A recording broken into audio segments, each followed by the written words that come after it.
caso de México, en el caso particular de México, y quien va a hacer la conferencia es Shirley Schuman. Shirley ha sido nombrada recientemente por la revista Fortune como una de las mujeres más poderosas en la industria de la marihuana a nivel mundial. Shirley es una inversionista experimentada en el campo, con una comprensión integral del sector y de los mercados financieros en este negocio, y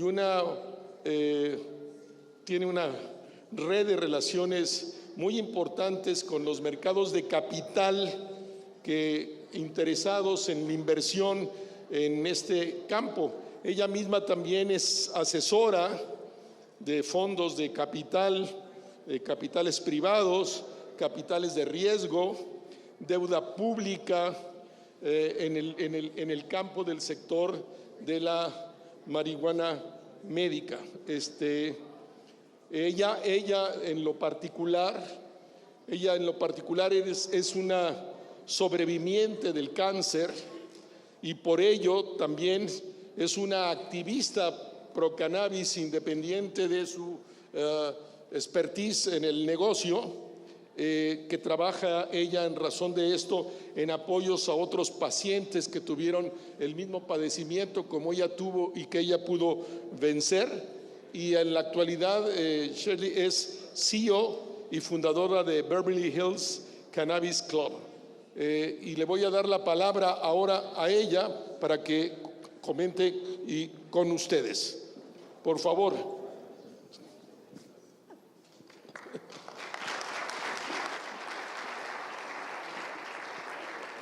Hello, hello, hello. How is everyone? Hola, ¿cómo están todos? Bueno, ¿cuántos hablan inglés? ¿Cuántos de aquí hablan inglés? Muy bien.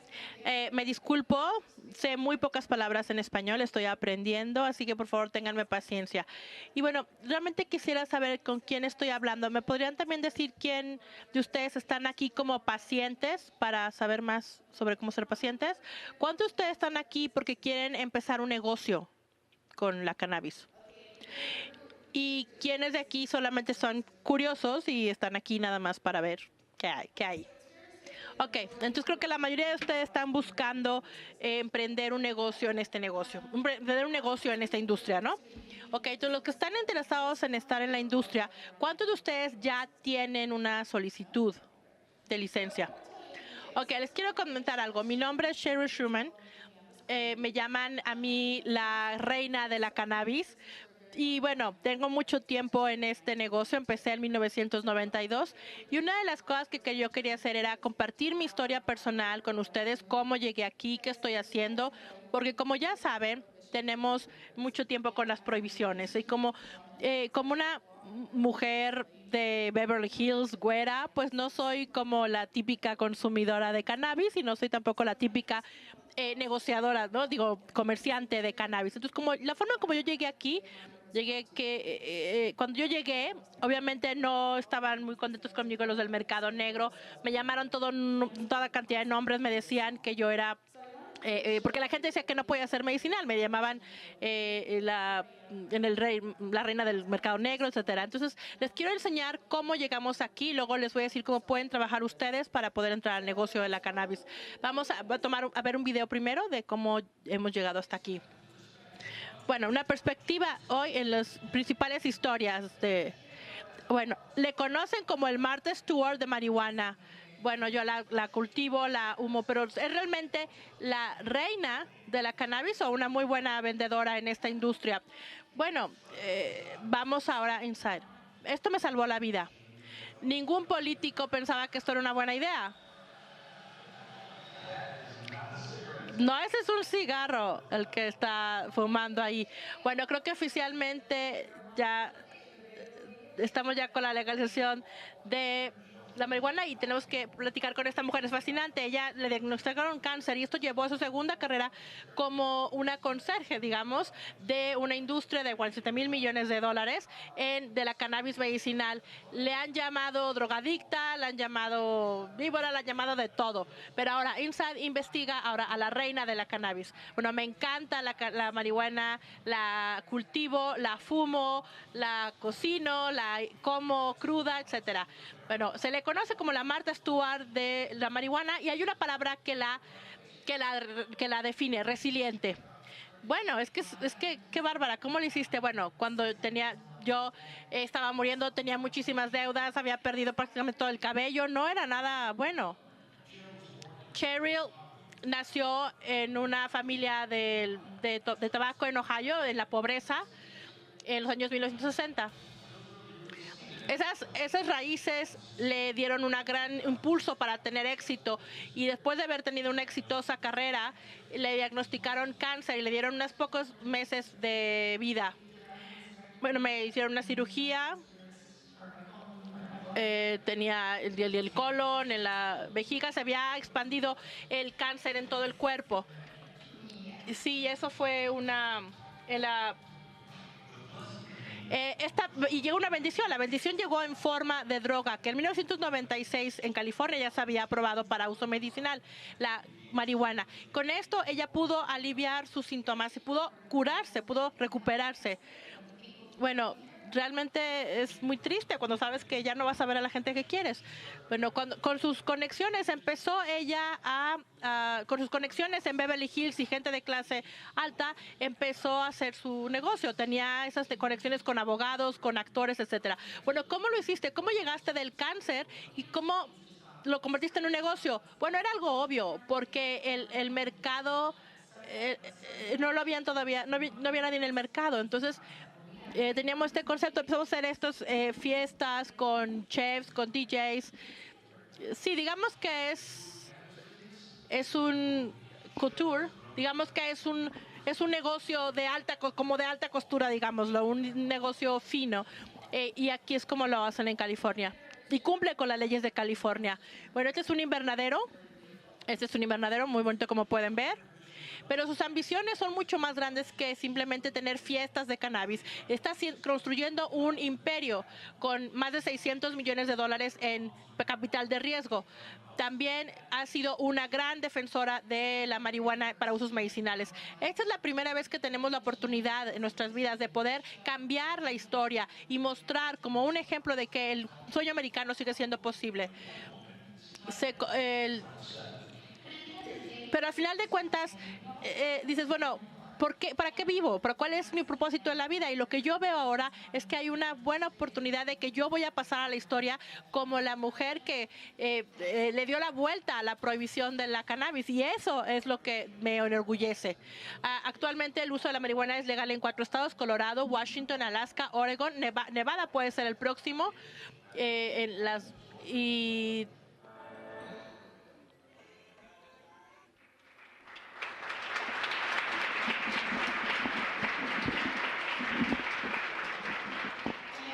Gracias. Bueno, hay un par de cosas que quería compartir con ustedes. Creo que era muy importante que ustedes entendieran cómo crecí, porque algunas personas me critican simplemente porque vengo a México. Me dicen, ¿por qué si tú eres de Beverly Hills vienes a México para enseñarnos cómo entrar en la industria del cannabis? Y una de las razones por las que estoy aquí es porque yo sé lo que es crecer pobre. Yo crecí sin electricidad y sin agua potable hasta que tuve 14 años y empecé mi primer negocio a los 14 años. Tenía 2 trabajos, cuidaba a los perritos, y así fue como me pude pagar una escuela privada. A los 17 años empecé a trabajar con un programa de televisión que se llama P Magazine y todo lo que yo he aprendido, no importa qué tipo de negocio estés, es muy importante la marca personal. Y una de las cosas que aprendes también, especialmente cuando estás en una sala como aquí el día de hoy, quiero que ustedes aseguren de que vayan con su vecino, que vean a sus vecinos a los lados, atrás de ustedes, y asegúrense de hablar con ellos, preséntense, porque lo importante que hay que entender es que la industria del cannabis en México nunca va a ser así de pequeña. Ustedes acaban de nacer, literalmente, y cuando ustedes empiezan a trabajar por sí mismos en sus propias marcas, ya sea que que es una empresa de extracción o de alimentos, de productos que se pueden comer. Y cada uno tiene una historia personal. Mucha de la gente que llega a este negocio lo hacen porque han tenido a una persona que quieren, ya sea un hijo o que tiene epilepsia o un familiar que tuvo cáncer o alguien, una tía, un tío que tuvo SIDA o cáncer. Y hay que entender la importancia de esa historia, porque como esto es una industria completamente nueva en México, sus historias son muy importantes y esos testimonios personales de las cosas que ustedes de las cuales han sido testigos son muy importantes y muy valiosas. Entonces, en mi caso, cuando me diagnosticaron cáncer, esto fue en el 2006, de hecho fue en el 18 de diciembre de 2006, algo que aprendí muy rápidamente del cáncer es que es totalmente asintomático. Yo no sabía que estaba enferma, tenía yo cáncer de ovario. Y para cuando tienes síntomas ya es muy tarde, ya te vas a morir. Y eso fue lo que me ocurrió a mí. Cuando pienso cómo era la vida en ese momento, realmente contando los días, me dieron 60 días de vida, realmente me dieron 60 días. Me hicieron una histerectomía y ahí fue donde me di cuenta que a lo mejor había algo con la cannabis. Entonces, en mi vida anterior, yo trabajé con muchas celebridades y cuando me diagnosticaron, aquí podemos ver el lado izquierdo, ella es mi hija y yo, justo después de que me diagnosticaron, estaba en una cirugía de emergencia y cuando me desperté me dijeron que para mi cumpleaños estaría muerta y que ya habían hecho todo lo que podían hacer y solamente me podían mantener en estado vegetativo, tener con una bomba de morfina intravenosa y esto cada minuto se me estaba bombeando por todo el cuerpo. Después, cuando descubrí que mis opciones eran muy pequeñas, empecé a tener un diario y empezar a compartir, porque cuando uno está en una situación de moribunda, la gente te empieza a hablar. Porque cuando te llaman, te dicen, hey, Cheryl, ¿cómo estás? Y yo decía, bueno, me estoy muriendo. Y la gente se empieza a sentir incómoda. Entonces dejan de hablar contigo. Entonces fue muy increíble. Yo me sentía muy sola, me sentía muy aislada. Y estaba yo en un lugar de cuidados paliativos, de cuidados terminales. Y ahí es donde estaba yo trabajando, ahí estaba viviendo. ¿Y a quién sabe la persona que está en medio? ¿Quién lo conoce? Bueno, quiero que escriban algunos nombres e investiguen. La persona que está aquí en medio, él es un caballero que se llama Dr. Rafael Meshulam. Y el Dr. Meshulam tiene un grupo que se llama Kunolan de Israel. Y él había estado siguiendo mi video diario en línea. Y un amigo me trajo 2 plantas de CBD, que eran unas cepas de CBD específicas de marihuana de California, y me dijo que algunas personas estaban componiendo con esto su calidad de vida, estaban mejorando, los síntomas se habían cedido. Y entonces en los 1960, en la década de los 60, el doctor Meshulam descubrió todos los diferentes componentes químicos de la cannabis y los desglosó, y fue el primero en entender y probar que había valor medicinal en la cannabis. Entonces ahí fue cuando yo, en contra del consejo de los doctores, yo me di de alta del hospital y nadie sabía cómo funcionaba la cannabis porque no se pueden hacer ensayos clínicos, no se pueden hacer estudios clínicos, incluso ahora no se puede hacer. Eso también quiero que tomen nota de esto, porque en México ahora está en el número 1, en una posición número 1 para poder importar y hacer estudios clínicos. Entonces en Estados Unidos Trump rescindió ya todos estos, entonces ya no podemos hacer estudios clínicos. En Estados Unidos prácticamente ya estamos fuera de la competencia internacional. Entonces, ¿quién puede ahora competir de una gran forma? Canadá, obviamente, pero México viene en segundo lugar, con muchas posibilidades. Entonces, bueno, mi hija y yo, ahí están, que me llevó en la silla de ruedas y me llevó a Israel. Estuvimos 2 semanas en Israel mientras me hacían el tratamiento. No podía no podía caminar, pero aquí pueden ver, la persona de la izquierda es un hombre de 112 años y él vive en un centro comunitario que es con cannabis, que es amigable con el cannabis. Pero bueno, esto es otra cosa posible en México, el turismo de cannabis. El cannabis, digamos que sitios de vida para centros de vivienda con cannabis o de cirugía plástica, lo que sea. Bueno, yo sé que hay lugares que puede ser más barato, entonces puede ser un lugar de turismo de cannabis. Entonces empecé a visitar a otros pacientes, escuchar testimonios. Esta persona, él es un sobreviviente del Holocausto, y entonces le pregunté, bueno, ¿cómo has podido prolongar tu vida más de 100 años? Bueno, luego la persona de en medio es un soldado, él tenía 19 años y lo hirieron, pero también le diagnosticaron leucemia y estaba muriendo. Y luego, cuando terminamos en Israel, la de derecha es mi hija y yo decidimos regresar a California y empezar nuestro negocio.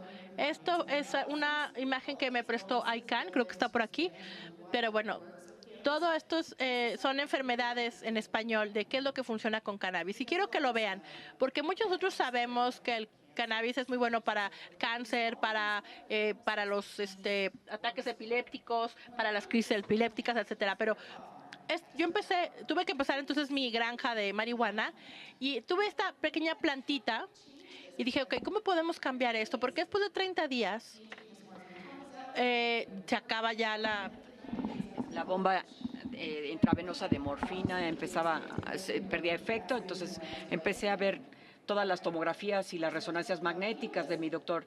Y ¿saben qué? Cuando empecé a usar la cannabis me metí en problemas. Lo crean o no, la cannabis, el uso de la cannabis es un delito federal y me dijeron que me prohibían, aunque me salvó la vida la cannabis, que iba a perder mi seguro porque había conflictos. Entonces me quedé, como decimos, no asegurada, perdí mi seguro. ¿Y cómo cambiar esto? ¿Cuánta gente ha perdido su seguro? Ya ha incluso perdido la vida por este programa de los Estados Unidos. Entonces, en 1930 hubo una persona a la que se le atribuyó el éxito de acabar con la prohibición del alcohol. Bueno, empecé a investigar, le dije, esto fue en 1930, ¿cómo podemos utilizar esto como un caso de ejemplo, como un modelo para derrocar la prohibición? Dije, ¿quién era? Era una mujer de la alta sociedad, era heredera de gente con mucho dinero. Yo he tenido suerte y digo, yo he logrado ahorrar mucho dinero. Entonces, viendo las otras opciones, Police Haven tenía muchos contactos entre los medios y dije, bueno, oye, yo llevo trabajando en los medios desde los 17 años y conozco a todos de la industria del entretenimiento, actores, actrices. Si no lo saben, yo les puedo decir que casi todos en Hollywood usan la cannabis para fines medicinales y también pues la usan como estabilizador del humor. Las mujeres, las mamás, pues en lugar de tomarte una copa de vino, además menos calorías, ¿no? Se toman un poco de cannabis. Bueno, aquí tienen a la artista que me está entrevistando, mi hija abajo. Katie es muy popular en Estados Unidos y había perdido su esposo por cáncer de colon. Y le dije, oye Katie, soy Cheryl Schumann y conozco tu historia. Y quiero que me cuentes tu misión. Y bueno, yo empecé a contarle y dije, mira, ya no tomo alcohol, nunca he sido drogadicta y ahora la cannabis me funciona. Y le empecé a explicar cómo funcionaba, qué ha logrado para mí. Ahí en la esquina de abajo es el doctor Sandy Gupta. ¿Saben qué es? ¿Quién es, no? Pues bueno, el doctor Sandy Gupta fue el primer médico americano conocido que apoyó la cannabis. Ahí formamos un equipo y empecé a hacer mucha recaudación de fondos, ¿no? Déjenme decirles con toda claridad que no soy ni corredora de bolsa ni banquera de inversión, ¿no? Pero bueno, soy madre de familia, pero he tenido la gran fortuna de trabajar con Forbes y otras instituciones para promover la recaudación de fondos y la inversión en cannabis y también a desarrollar nuevos mercados. Cuando vemos cannabis en Estados Unidos, la industria es una industria de 47,000 millones y también es de las mayores generadoras de ingreso. Y bueno, México es conocido por su agricultura a nivel mundial, ¿no es cierto? Pues la cannabis es agricultura fantástica, es lo que está ocurriendo. En Canadá empiezan a haber millones de pies cuadrados cultivados, ¿no? Canadá no puede ponerse al corriente con la demanda, ¿no? ¿Y eso qué hace? Pues que posiciona a México en un excelente lugar. Empecé a hablar en público y dije, a lo mejor no voy a poder pelear con los seguros ni contra el gobierno federal, pero sí me puedo volver activista y sí puedo ayudar a que se cambien las leyes, porque si cambias las cosas a nivel federal, Y no solamente en Estados Unidos, sino en múltiples países, pues tuvimos éxito. Vimos al aspecto de commodity. En Estados Unidos y en otros países, la cannabis es mayor que todos los commodities combinados, ¿no?, que se comercian. Empecé a hablar con mis amigos, aquí los ven en las fotografías, Whoopi Goldberg, que ha sido una de mis clientas por varios años.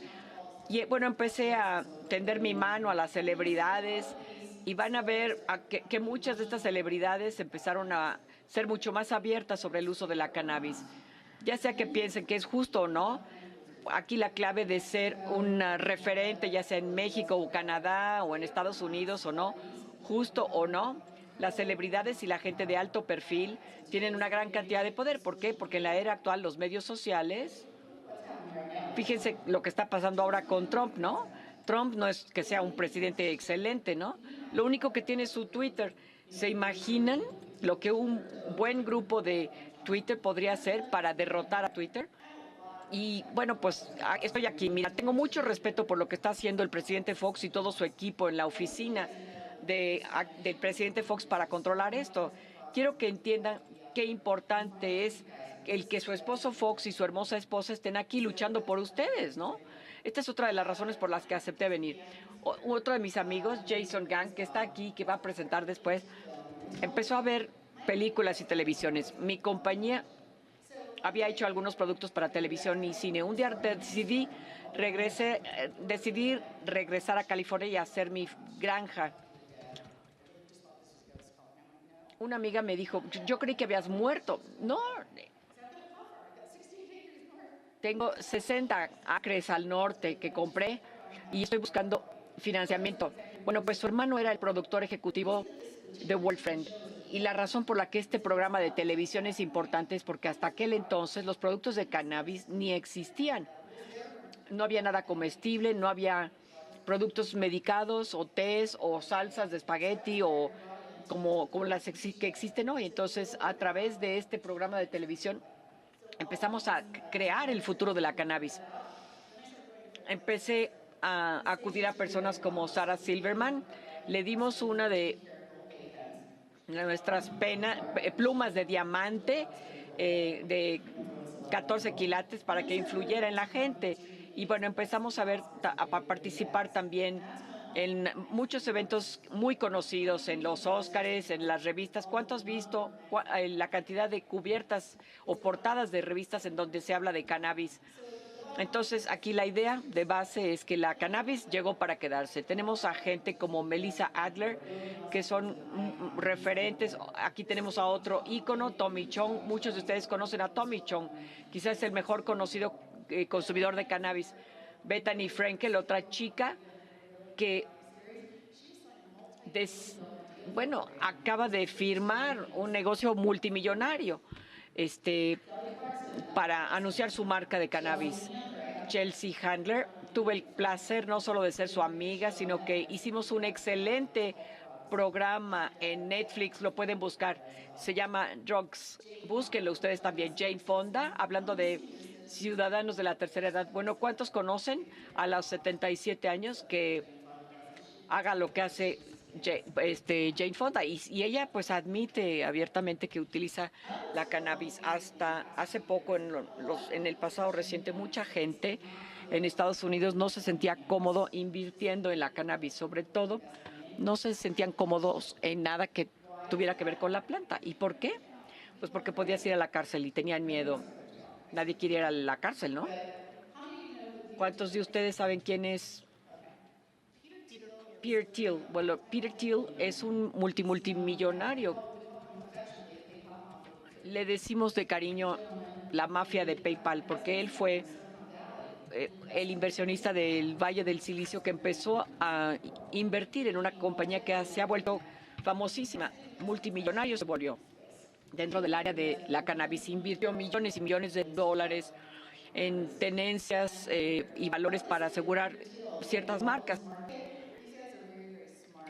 ¿Por qué creen que invirtió? Bueno, porque estos hombres son muy inteligentes, pueden participar ya sea con banca de inversión o lo que sea, pero Peter Thiel entró a esto Y todo el mundo dijo, si Peter Thiel está invirtiendo en esto, tiene que haber algo, ¿no? Porque se le considera un visionario, un referente y un casi adivino de lo que está por venir, ¿no? Pero sobre todo lo hizo para ganar dinero. La mayoría de la gente que está en el negocio, pues es para ganar dinero.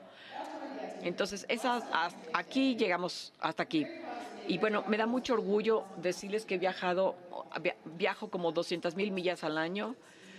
He trabajado en múltiples países, pero las tribus de las primeras naciones, los indígenas, México ahora está formado en primera línea para tener licencias. ¿Por qué? Porque ya está la soberanía.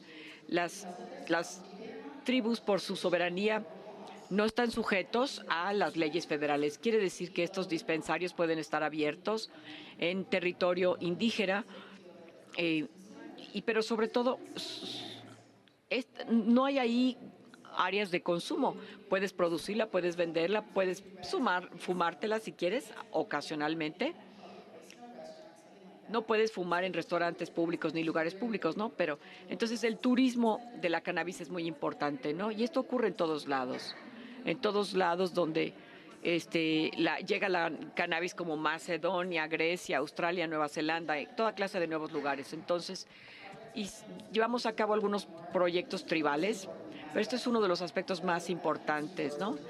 También el turismo dentro de estas primeras naciones en Canadá. Tienen ya casi 5 cadenas de hoteles de 5 estrellas que están interesados en participar en el turismo de la cannabis. Bueno, ¿qué sigue? ¿Cuál es la gran cosa que le viene a México? Aquí lo importante, número uno, es que cuando ustedes traten de obtener una licencia y durante el tiempo del progreso del proceso, tienen que asegurarse de tener un buen equipo montado, porque no es solo tener una buena idea o una buena marca, ¿no? El otro día alguien me llamó que tenía la idea que habían comprado un nuevo comestible y le llamaban dulces del espacio.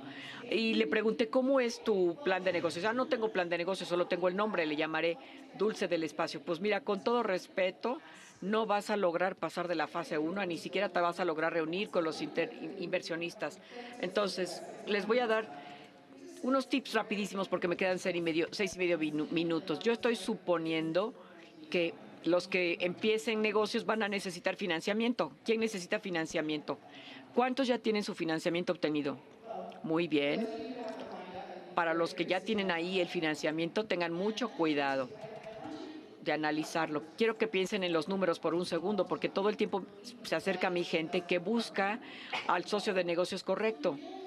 Cuando tratas con muchos prestamistas institucionales, gente con capital, muchos de ellos te piden un mínimo de 5 millones para invertir. En las compañías pequeñitas de arranque dicen, yo necesito solo $200,000 para empezar. En pocas palabras, si tú no eres una persona instruida en finanzas, no podemos esperar que sepas todas estas cosas, pero lo que tienes que entender es que en el mundo de los negocios te cuesta tanto dinero desde el punto de vista de procesamiento obtener un negocio de 200 millones que 200,000, porque los pagos a los honorarios legales y comisionistas y demás son los mismos. Entonces trata de acudir a otro lugar, o sea, si vas a ver un inversionista, tienes un solo tiro de oportunidad, ¿no? Y es muy importante que llegues ahí, que puedas cerrar el negocio. Así que vamos a darles algunos tips. ¿Se acuerdan que hablábamos de tener una marca personal? Lo que necesitan hacer es que, por ejemplo, yo estoy tratando a un paciente aquí que tiene diabetes y tiene dolor neuropático y esas cuestiones, pero si realmente quieren atraer inversionistas para llevar su negocio a otro nivel, aprendan y piensen todo lo que quieren hacer. Si quieren manejar un centro de personas mayores o un centro de medicina alternativa, encuentren a los expertos, pregúntenles si pueden su mentor. La mentoría es muy, muy importante. Y otra cosa, solo para que sepan, las mujeres, créanlo o no, son el secreto para la legalización. Si vemos los grupos de enfoque, ya sea de consumidores o de tipo político, las mujeres constituyen el 87% de todas las decisiones familiares, de lo que comes, de las escuelas a las que vas, de los doctores a los que acudes. Entonces, asegúrense de volverse expertos en su campo, ya sea que sea productos comestibles o la producción o la distribución, lo que quiera que sea. Sean accesibles. No les puedo ni decir cuántas veces la gente viene y me dice, llamé a este inversionista y este otro inversionista. Y dicen, a ver, Cheryl, yo no entiendo bien la cosa del cannabis. Tú nos puedes explicar porque no saben bien lo que están haciendo. Para para ellos es algo nuevecito, ¿no? Entonces, los inversores muchas veces no te devuelven una llamada en 2 semanas. Si alguien está interesado en tu compañía y tú estás dispuesto a abrir, y si te están listos y aprietan el botón rojo, ustedes tomen el dinero y empiecen a construir con el inversionista para que tengan una coinversión. Están todos en la misma página y también consideren a su inversionista un mentor, porque así es cuando van a empezar a brillar, porque ellos van a tener un interés en su negocio, además de la parte financiera. Ahora, eso es lo que me refería yo hablando de las personas del dulce del espacio. Necesitas un buen plan de negocios. Una vez que decidas cómo será tu negocio, empieza con los aspectos específicos. Número 1, forma primero una compañía tenedora, porque la compañía tenedora puede o no manejar tus inversiones en bienes raíces. Los bienes raíces son deducibles. Dentro de tu compañía puedes tener un brazo que se encargue de la distribución, otro de la producción, otro de los bienes raíces, ¿no? Entonces aprovechen los descuentos fiscales y los incentivos. Y bueno, hay que tener cuidado también con la programación. No sé qué va a ocurrir aquí en México con respecto a los impuestos, pero es muy importante. Por favor, aunque sea apenas en el principio, tengan ya un plan de negocios bien alineado y bien diseñado. Luego, desarrollen relaciones. Acérquense al presidente Fox. Una de las cosas muy importantes que van a aprender cuando entren en este mercado de la cannabis es que, lo crean o no, por todos lados del mundo hay 6 eventos en este justo momento, mientras que estamos aquí sentados, en toda clase de otros mercados. Entonces, lo que yo encuentro, porque yo doy muchas conferencias en eventos, lo que encuentro es que vas a todos los eventos y conoces a cientos y cientos y cientos de personas. Tengo una base de personas de 80,000 personas que son inversionistas que están dispuestos a prestar 5 millones o más. Me llevo yo las tarjetas y digo, este es el del evento de México, este es del evento de Estados Unidos. Pero bueno, tengo ya tanto negocio que ya no puedo ni ponerme al corriente, ¿no? Pero hay que crear algún tipo de base de datos, una base de datos para que en cuanto tengan una tarjeta de alguien de negocios, las personas de este salón, como les dije antes, es la primera vez que va a ser un negocio pequeño en México, ¿no? Y todas estas personas que están aquí tienen valor y están inspirados, y es justamente la gente que les puede ayudar a construir su negocio. Entonces, hay que crear en el desarrollo de relaciones. Ahora, quiero presentarles a Leslie Boxter. La conozco desde hace varios años y es una de las personalidades más dinámica en el negocio de la inversión en cannabis, y también es una experta en desarrollo de nuevos negocios. La he conocido desde hace varios años, así que gracias por estar aquí. Lo que yo les recomiendo cuando acudan a estos eventos, en lugar de guardar en su bolsita las tarjetas, cómprense una aplicación que se llama Smart Card. Entonces, tómenle la foto, registren el teléfono de la tarjeta y tomen la foto de la persona. Porque cuando yo, por ejemplo, no me acuerdo de los nombres, pero me acuerdo perfecto de la cara. Entonces, ya sabrás a quién le vas a mandar correos y demás desde el principio. Y además, cuando yo estoy parado con alguien en el evento, les mando un correíto y le digo, te acabo de conocer en el evento, para mantenerte al corriente con él y estar en contacto. Muestren compromiso tenacidad y pasión. Esto es lo que te mantiene en el negocio. La mayoría de la gente que nos ve como consumidores de cannabis, pues hay que admitirlo. No siempre ha tenido una buena imagen, ¿no? La imagen negativa y el estereotipo es lo que nos ha impedido ser aceptados como un producto de medicamento y además como una industria multimillonaria. Cuando piensen en esto, piensen en ser un desarrollador de negocios de cannabis.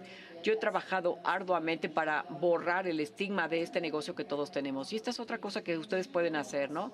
Volverse modelos para todo México. Convertirse en modelos y en roles a seguir. Y por último, cualquiera de ustedes que esté interesado en comenzar este negocio, tiene como 8 millones de seguidores en Facebook, en Instagram, etcétera. Todas mis ligas sociales están aquí para aquellos que van a comenzar negocios. Lo primerito que les voy a hacer es que si me mandan un tag, voy a compartir con ustedes mis tweets para que tengan acceso a esas 8 millones de personas. Y también me voy a asegurar de que ustedes sepan que yo sé lo que es crecer pobre, como una mujer discriminada, como alguien que es multicultural, porque tengo muchas raíces diferentes y estoy en contra del racismo, pero he sido activista por mucho tiempo y estoy aquí para ayudarles. Entonces, si quieren contactarme a través de los medios sociales, hágalo. Si necesitan ayuda, bueno, tengo la ayuda de gente maravillosa como Leslie, como otras personas que están aquí, y me encantaría hacerlo aquí. Y bueno, quiero agradecer personalmente al presidente Fox por tenerme como su invitada, ¿no? De verdad que admiro lo que usted y su hermosa esposa están haciendo. Si tienen preguntas personales, escríbanme. Me bajo del estrado para dejar a los demás su tiempo. Muchas gracias por su invitación.